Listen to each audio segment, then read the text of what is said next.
రామదాస్ గారు. ఎందుకంటే భగవంతుడి దృష్టిలో ఏ పేరైతే పెట్టుకున్నామో ఆ పేరే పలకాలి కాబట్టి నేను ఆ పేరు పిలుస్తాను. అదేవిధంగా ముత్యాల రామదాస్ గారు, మన యేసుబాబు గారు, మన చైతన్య గారు, ఆకుల గజానంద ప్రసాద్ గారు, చైతన్య మోహన్ గారు పోగా, అదేవిధంగా ఇక్కడికి వచ్చిన అందరూ ప్రతి పెద్దలకి శిరస్సు నుంచి పాదవందనం చేస్తూ ఈ రోజున ఇక్కడ పెట్టిన సమావేశం యొక్క ఉద్దేశం జాతీయ కాపు సంఘం అనేది 2022లో ఢిల్లీ వేదిక దాన్ని రిజిస్టర్ చేయడం జరిగింది.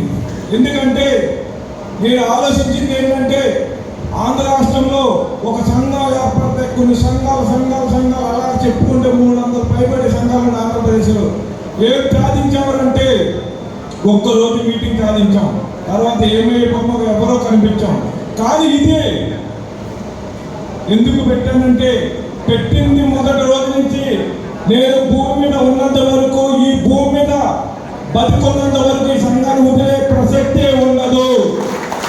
అదేవిధంగా కాపుగా పుట్టాను, కాపుగానే సరిపోతాం తప్ప అదే కులం ఇదే కులం అని చెప్పి పేర్లు మార్చుకోరు. మొట్టమొదటి మీకు చెప్తున్నాను.